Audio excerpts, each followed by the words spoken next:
بسم الله الرحمن الرحیم. السلام علیکم. ایم غنی خان پښتو اکیډمي ته طرفه یو نوی ویډیو سره تاسو په خدمت کې حاضر یم. مرګور زه نن تاسو ته ښیم چې تاسو به په وینډو 10 کې یو اپ یا یو پروګرام هغه چې دی هغه به څنګه انسټال کوئ. د ویډیو شروع کېدو نه مخکې یو وړوکی شان ریکویسټ دی، که چېرې تاسو زما چینل نوي سبسکرایب کړي مهرباني وکړئ دا سبسکرایب کړئ. راځئ چې ویډیو شروع کړو. یو طریقې مرګور ما سره دا ده، تاسو بل کې راشئ د وینډوز په نشان باندې کلیک کړئ، اینه پس په آل اپ باندې کلیک کړئ. چې په آل اپس باندې کلیک کړئ لکه ما ته چې دا ټول اپس راغله، نو زه اوس وایم چې زه ګوګل کروم چې انسټال کوم، نو په دې به تاسو رایټ کلیک کړئ. چې په رایټ کلیک کړئ نه پس پسې لکه ما سره راشي ان انسټال آپشن، نو زه په ان انسټال باندې څنګه کلیک کړم، دې به چې ما سره ډایرکټ پروګرامس دلته راشي او دلته نه ما ډایرکټ چې ان انسټال کولی شم ګوګل کروم.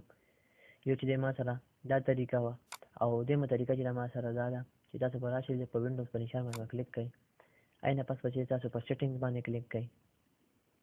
په سیټینګ باندې کلیک کړئ، اینه پس پسې دلته به تاسو راشئ سیسټم باندې کلیک کړئ.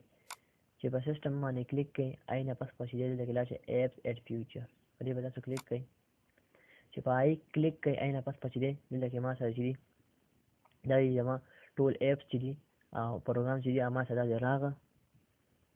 اینه پس پسې تاسو دلته کې اوس ما سره ګوګل کروم دی، دا انسټالوم په دې باندې کلیک کړئ او په ان انسټال باندې بس کلیک کړئ، نو ما سره به چې دی دا ان انسټال شي. دا یو وړه شانتي ویډیو ما وی چې تاسو سره شیر کړم، که خوښه شي مو وي نو لایک کړئ، شیر هم کړئ، زموږ چینل هم سبسکرایب کړئ. د ویډیو باره کې مو سره وي ما ته په کامنټ کې راکړئ.